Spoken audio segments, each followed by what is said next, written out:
Cara, a parada é o seguinte, né? O Sampaoli... Eu já falei aqui no outro vídeo, vou só repetir antes da gente começar a repercutir a chegada do Sampaoli ao Flamengo. Eu acho o Sampaoli um baita de um treinador. Ele é um cara que conhece muito de futebol. Ele tem os seus problemas enquanto gerente de elenco, tá? Ele tem seus problemas enquanto gerente de elenco. Porque ele é um cara difícil de lidar. Ele arruma confusão com todo mundo. Ele às vezes se acha maior do que todo mundo. E aí, porra, no Flamengo especificamente, ele tem que entrar e entender que ele hoje tá abaixo de uma porrada de cara. Esse elenco do Flamengo, nenhum para pegar uma comparação, por exemplo, com o Palmeiras. Nenhum jogador do Palmeiras hoje é maior do que o Abel, tá? Nenhum jogador do Palmeiras é maior do que o Abel. No Flamengo, Gabigol, Arrascaeta, Pedro, uma porrada. Os jogadores são maiores do que o treinador. Então existe uma diferença de hierarquia muito grande. Aí eu falo assim, pô, só o Dudu, talvez... O Dudu não é maior do que o Abel. Ele pode ser na história do Palmeiras, mas pro momento atual, o Abel é maior do que o Dudu. Fala LC Rex, mandou aqui os palpites dele para os playoffs da NBA, irmão. Obrigado. Então, assim,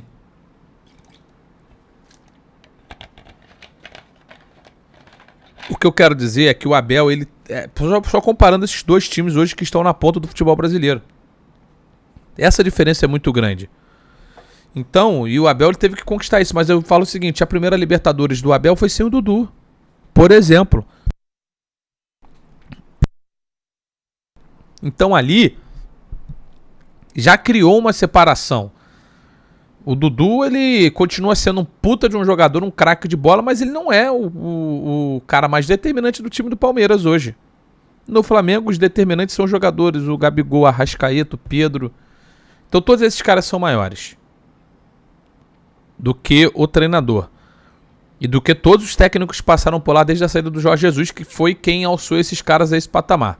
Depois da saída do JJ, nenhum técnico teve tamanho para bater de frente com esses caras. E talvez nem tenha que bater. O que ele tem que entender é realmente se adequar a esse cenário onde os caras são donos do time, são ótimos jogadores e tem que fazer o seu trabalho entendendo que ali existe um time muito tarimbado, sacou? Eu vou pegar aqui a perguntinha da Roberta Barroso, falando sobre a pergunta da Robertinha Barroso, perguntando sobre Pedro e Gabigol juntos no ataque. Eu acho que é um tema que vai ser debatido cada vez mais, porque no último jogo da vitória não jogaram os dois juntos, né?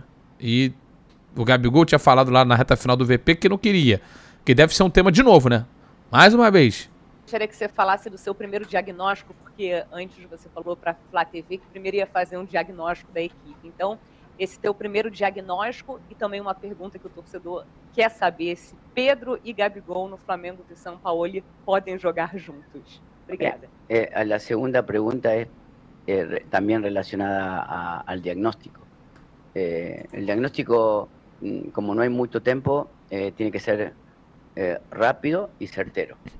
Diagnosticar quiénes son aquellos jugadores que pueden jugar miércoles y domingo, quienes no, quienes pueden generar de manera natural, de manera socioafectiva natural, puedan generar superioridades. También en el caso de Pedro y Gabigol lo han hecho muy bien con Dorival en la etapa anterior. Entonces, definir que cada juego es diferente, que alguna vez puede ser, que otras veces no, también es importante, pero eso, la simplicidad de eso te lo otorga básicamente los jugadores. Si ellos están otorgándole al escudo, al club, la posibilidad de complementarse, bienvenido, porque son muy importantes de cara al gol. Y si no, tendrán que intercambiar partidos, y si no, tendrá que jugar uno, tendrá que jugar otro. Eso, básicamente, para mí lo importante es que jueguen los mejores. Pero los mejores también que socioafectivamente puedan complementarse en el campo. Irmão, a parada é o seguinte, tá? Tá rodando um adzinho, que merda, a galera perdeu aqui, mas é o seguinte. A resposta do Sampaoli me leva a crer que algo que a gente já sabia que iria acontecer. Ele vai rodar o time muito. Ele não deve repetir escalações com tanta frequência. É bem provável que ele jogue com um time quarto, outro time domingo, time quarto, outro time domingo, não o time completo, mas que ele mexa bastante. Isso foi algo que ele fez no Atlético, algo que ele fez no Santos de menor escala, porque ele tinha menos elenco, mas ele mexe bastante. Então, vai ser normal a gente ver times diferentes entrando em campo durante uma semana. Sobre Pedro e Gabigol juntos, quando ele fala dessa questão... Como é que ele falou? Ele falou socioafetiva? Foi isso que ele falou? Deixa eu ver aqui. Natural, de maneira socioafetiva. Então, assim, o que ele quer dizer é o seguinte... Eu enxergo dessa forma, né? Caras que se entendam naturalmente, tá? Do ponto de vista de características e até em casamento de personalidade. Quando ele fala isso, eu só consigo pensar numa coisa. No Flamengo, eu acho que não existe nenhum casamento tão... uma simbiose tão grande como Bruno Henrique e Gabigol. Tô falando do ponto de vista de entendimento de um com o outro, de casamento de duplas, de mesmo quando tinha o Arrascaeta, que era um craque, que é um craque ali naquele meio do caminho, a dupla que mais se conectava do ponto de vista emocional, socioafetiva, como ele colocou ali, eu acredito que tenha sido Bruno Henrique e Gabigol. Então, com a volta do Bruno Henrique ao time, ele vai... pela questão da lesão, ele vai demorar um pouquinho. Mas eu entendo que se ele quiser buscar essa conexão, a mais pronta ou a mais forte seria Bruno Henrique e Gabigol. O Vitor falou, eu vejo uma situação parecida com o Sampaoli comandando a Argentina. Se o elenco não comprar a ideia, não vinga. Tô contigo nessa, Vitor. Obrigado, inclusive, pelos 3 meses por aqui. Mas chega numa situação também que tem um outro ponto, é que o Flamengo deu contrato até 2024 pro Sampaoli. Então, aqueles que não quiserem entrar no samba, eles vão ter que se dobrar um pouquinho também, porque o contrato está feito para ele ser o líder desse projeto.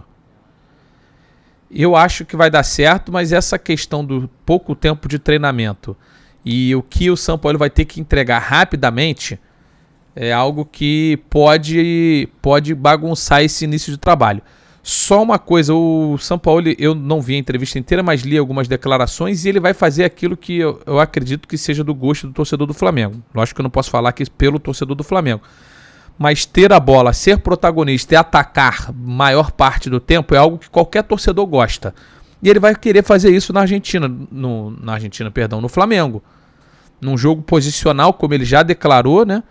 Então isso pode casar. Eu quero só também recuperar 2 vídeos, um mais antigo e outro de hoje, que é o do Guga, falando de um treinamento do Sampaoli. Eu não vi esse vídeo, foi dado ao Charla, né? O bom Charla Podcast. Não ficou maluco? Forneria original. Ô, louco. Agora na hora você Vou botar aqui. A temporada, assim, é o tipo de trabalho que quando chega no final da temporada, imagina que é o tipo de trabalho que quando chega no final da temporada, assim, com o título ou não, a galera olha pra trás e fala assim, pô, a gente melhorou, né? Sim, tá louco. Na hora você fica puto, chateado um dia ou outro, mas quando acaba a temporada, aí você vai olhar, tanto que esses jogadores que trabalharam com você, todos cresceram, tiveram... Eu acho isso aí, eu acho que o Sampaoli vai fazer o time melhorar. Porque ele é um puta de um treinador. Sim. O Alan joga muita bola, times, né? Você ele consegue isso. O Alan quem evoluiu foi o Diniz. Parecido com o trabalho do Jorge Jesus também, de chato. Às vezes os caras queriam bater também. Mas no final da temporada, fala, porra, ele te exige dar o máximo, irmão. Tipo, de alguma forma. Até mais, né? Do que... até mais. Às vezes tu acaba não entendendo ali, sabe? Mas, tipo, hoje, tu para pra pensar tempo atrás, porra, o que eu aprendi com ele ali. Eu sou muito fã do trabalho dele, assim. Eu acabou de sair do Sevilha agora, né? Tá no mercado aí. Mas, pô, pra mim é um dos treinadores. O trabalho dele no Olympique foi bom, cara. Foi bom. No Olympique, ele chegou. Agora, só pra gente, eu gosto de ter essa ideia. Daqui a pouco eu vou te perguntar a mesma coisa do Diniz. que o Sampaoli faz, mano, de diferente dos outros, assim? Pode ser uma atividade, um treinamento, assim, Cara, assim, ele trabalhava, tipo, iniciava a semana já trabalhando no time adversário. Tipo, saída da pressão. Tipo, como é que os caras iam marcar a pressão. Como é que os caras iam marcar em bloco médio, sempre bloco em relação ao baixo. adversário. Então, essa é uma parada também que às vezes que eu escuto, né? E que aí, quando a gente escuta de maneira grosseira e não mais detalhada, como o Guga já tá explicando aqui, ele fala assim, supondo que ele tivesse terminado a frase assim, ele já trabalha pensando em relação ao adversário. Eu já ia ficar meio puto. Eu falo assim, pô, meu irmão, tá com um time bom pra cacete, como era o Atlético, como é o Flamengo, vai ficar pensando tanto no adversário? Mas ele tá falando de como o adversário vai te marcar e dos ajustes que você vai ter que fazer. Porque o que a gente sempre quer ver é o seguinte, o time é bom, que se imponha em relação ao adversário que é mais fraco. Lógico que você vai se impor entendendo como o adversário tem seus padrões, como o adversário marca, como o adversário ataca. Mas é um ajuste, né?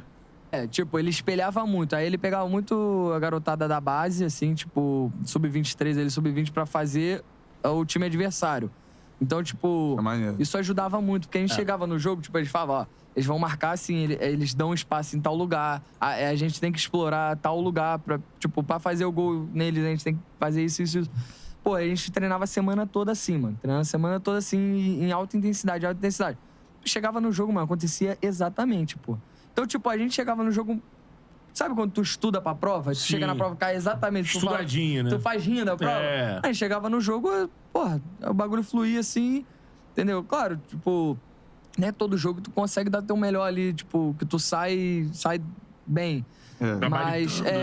Mas, cara, acontecia... Ele falava, ó, se a gente não marcar em tal lugar aqui... Cara, isso é muito foda. Não diminuir tal espaço, a gente vai tomar contra-ataque e vai perder o jogo. Acontecia, a gente perdia o jogo, aí o dia seguinte escuta, né? Eu avisei, aí mostrava no vídeo. E todo dia era vídeo, mano. Tipo, ó, os caras... Do adversário, aí do nosso treino. Do adversário e do nosso treino. Até o jogo. Aí chegava no jogo, pum. Aí acontecia tudo. Cara, isso é muito maneiro, irmão. Eu acho o seguinte, se qualquer um gostaria de escutar esse tipo de informação, ou está tão alimentado por um treinador antes de entrar num jogo qualquer que seja. Você saber exatamente como o adversário vai jogar, o que você precisa fazer, e a partir do instante que você fizer isso, as coisas vão acontecendo. A partir do momento que você entra em campo, você percebe que aquilo que o cara te falou tá dando certo ou tá acontecendo. Bizarro, né? Tipo de treinador que coloca pro jogador o máximo de informação possível, né? Sim, Já vi jogador dizendo isso, assim, tem treinador que não é assim, o jogador sente falta.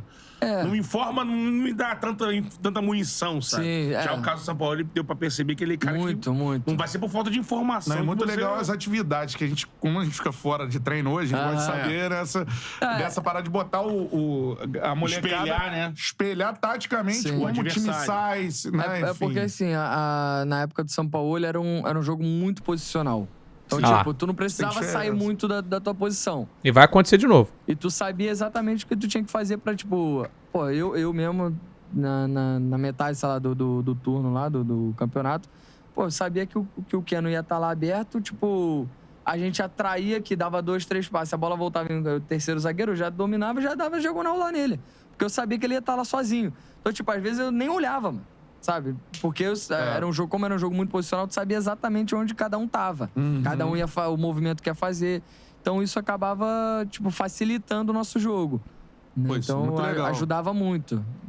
Pra galera que não sabe, muita gente fala, ó, treinador ofensivo, né? Tem as discussões de imprensa e tudo mais. Aí treinador ofensivo, tem treinador que é posicional, tem treinador que não é. Né? Tem diversas formas. O Diniz fala que é aposicional, né? Quando fala de posicional do Domi. O Domi era posicional?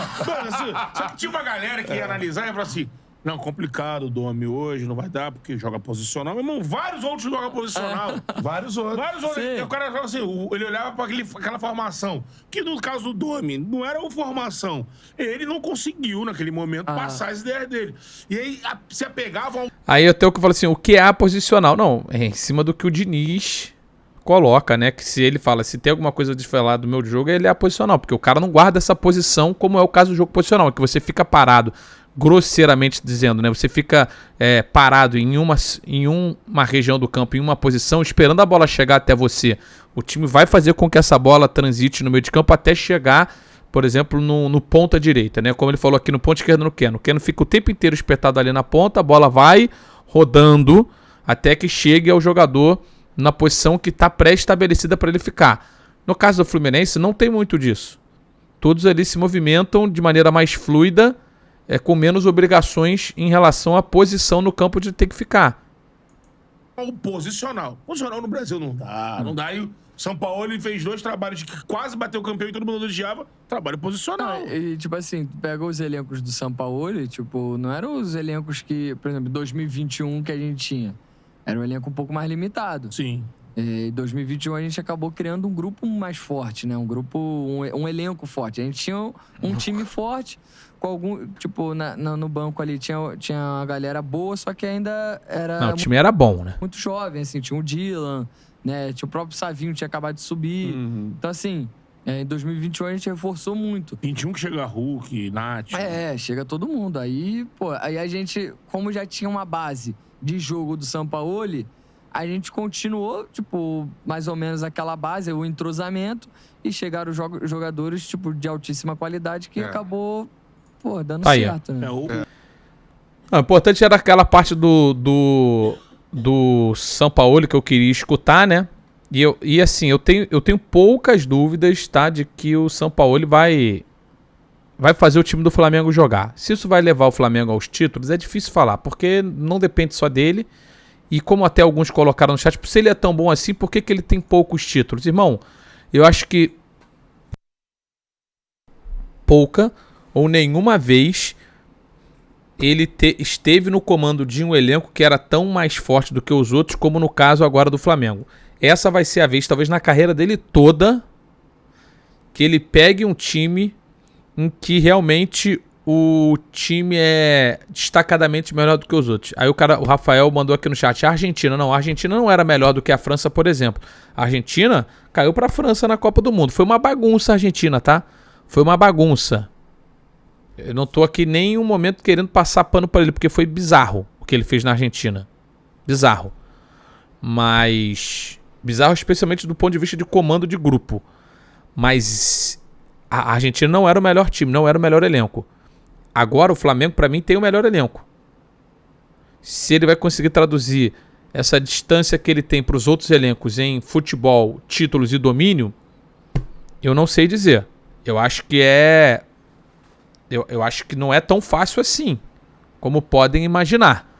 Mas, sem dúvida alguma, talvez seja a melhor situação da carreira dele para ele ser campeão. De grandes coisas, eu digo. Estar no Flamengo talvez seja a maior oportunidade da carreira do Sampaoli para ganhar títulos robustos. É o que eu acredito. E vamos só escutar rapidinho o Neto falando do Sampaoli também.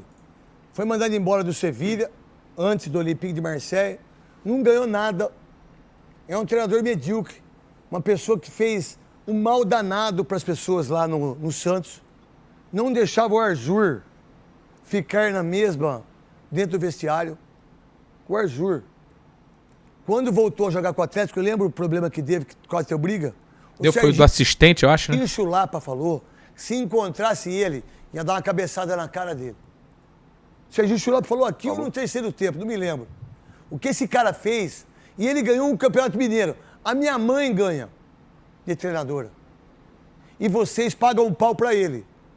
Mas vocês não pagam um pau pro Renato Gaúcho. Vocês não gostam do Rogério Ceni, que vocês não gostam. Dorival. Vocês não pagam pau pro Dorival Júnior. Vocês não pagam pau pro Cuca. Mas pra ele, vocês pagam pau. Esse cara tem o título mineiro do Brasil. Ganhou milhões do Santos.